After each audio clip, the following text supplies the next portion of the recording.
Welcome everyone to the ADV Orlando channel, where riding on two wheels is always an adventure. It's January 26th and we've got an unusually swell of warm air today in the upper 60s, so I'm going to take advantage of taking a ride on the KLX 230 one more time before I return it to Jeremiah, and then I'm going to start my serious search for my own dual sport. And with my final drive, I'm going to make some final thoughts as to what I think about this awesome little bike.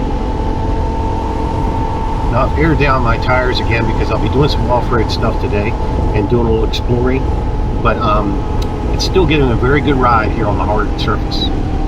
I'm doing about 45 miles an hour, which is a really comfortable spot for this little bike. Not a highway bike, but definitely off-road and small roads like this.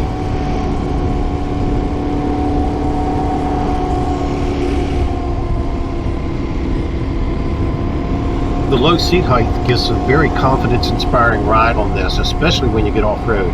And whenever I'm on a bike like this, you never know when that's going to happen. Take this road for instance. I've never been down before. I'd like to check it out, and this is a good bike to do it on. My guess is that it wraps around this cemetery and connects with roads on the other side that in town. And that's always really cool to find some hidden connecting road that you don't normally see.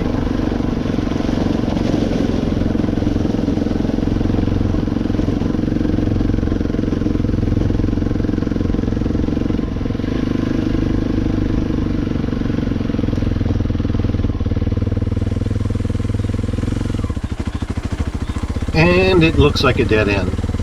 It probably could travel along these railroad tracks, but that loose gravel, large gravel, is probably a challenge to travel on, so I'm not going to do that.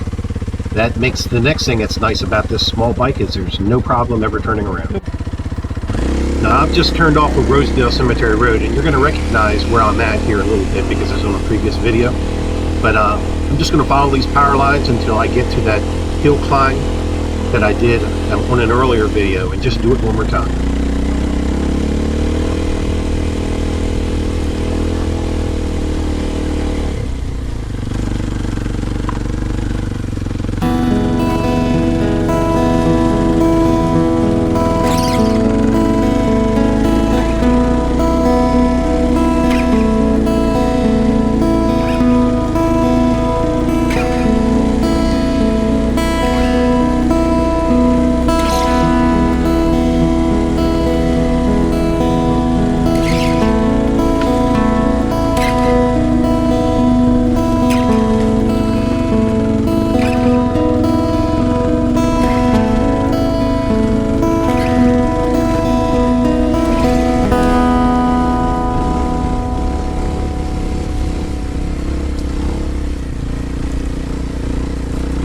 If you look at the bottom of the screen, you'll notice that the dash for the 230 has disappeared.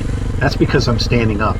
And this is where one of my gripes are with this bike, and that is I'm 6 foot, 225 pounds, and I have to lean forward because the handlebars are low. On my V-Strom, I can stand up and rest my thighs against the tank if I had to do this for my length of time. But on this bike, I can't, so it definitely bothered with my back if I had to ride standing up for a while.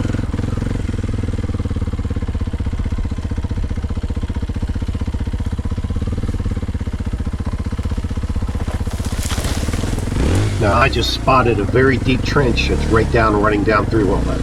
It looks like it's about 2 to 3 feet deep with really high sides to it, and I don't think I'm going to try that in this bike.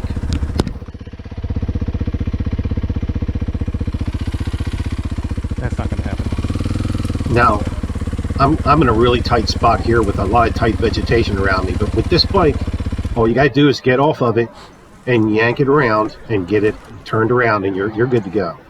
But I could never probably do this with my V-Strom.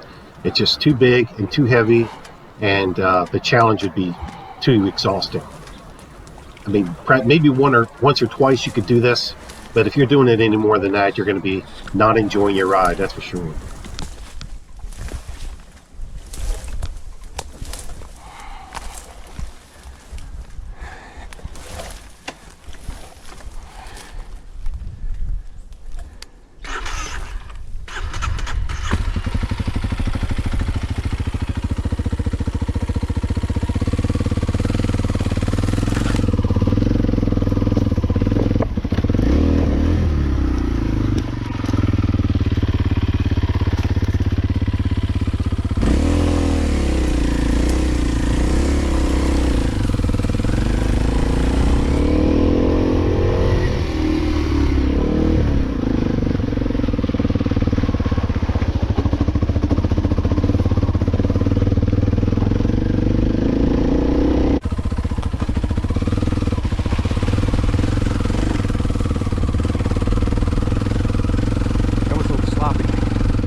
And here I am, the bottom of the hill, left of where I went where my last time. favorite little hill climb is. It is so confidence inspiring to me, and just a lot of fun to do. I wanted to do it one more time and try a different route, and we'll see how it goes.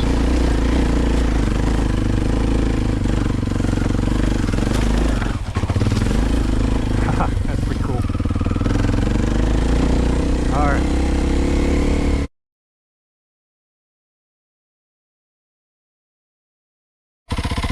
All right. My time is short of recording with this little buddy around my home, and I've had some fun with it. But it's time to get serious and start looking into getting my own dual sport. It's dirty.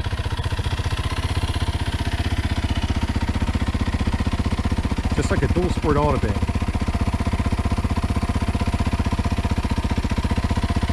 See if I can find the hazard lights in this.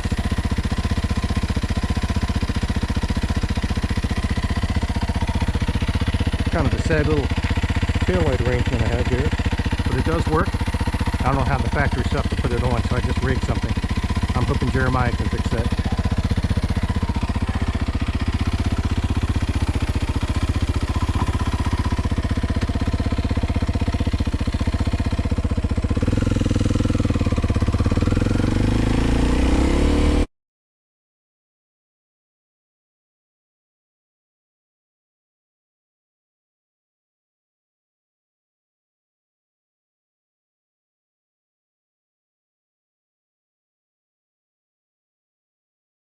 And always remember to ride what you have whenever you can, wherever the road takes you.